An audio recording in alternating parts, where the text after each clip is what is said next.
الله الرحمن الرحيم. قاريا بويدة وقاريا الرغية الشيخ عبد الحق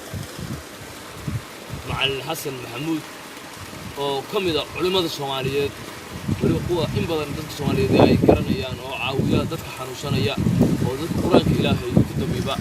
هي قاريا كان إسكاله وكمل يا وحيابها ضدك لوجو أذيكم وما ده حنوشانية مسلمين تهي الصوماليات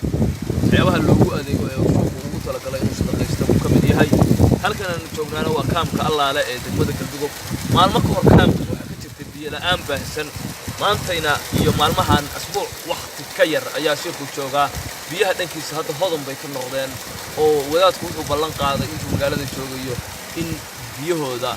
قارجن وأديكم عيالك الله قصة ناميو هي الآن بأي سترة من إلى هي ميزانك حسنات كهوسار خير هسي الشيخة هرجل تقومنا أد وسر ويان شيخة وحكم دي هاي علماء الصوماليات أمة الصوماليات ما أنت يوعي كلنا شوقا وحقول قوة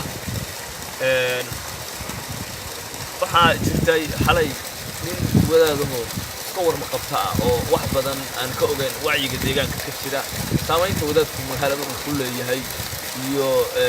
waxa weeyaan dadka deegaanku siday ugu qanacsan yihiin u jecel yihiin khayrka iyo nimcada uu ugu talagalay sheekhu inuu ku caawiyo dar ilaahay darteed ayaa uu damcay in nin wadaado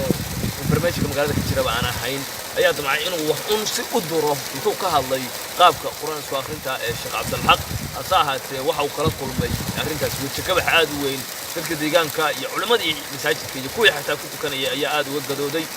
isagaana markii dambe naftiisu ay qeyl gashay oo dirqi masaajidka looga saaray iyadoo xitaa naftiisu ay halis gashay oo dad caraysan ay dili gaareen booliska ayaana hadda naloo sheegay in ninkaas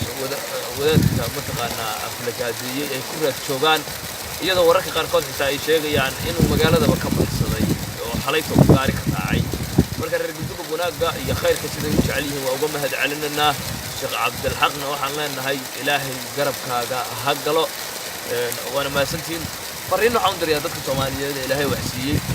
sida wadaadku dadka u soo caawinayo oo kale waxaan muuqaalkan ugu talagalnay oo aan idin soo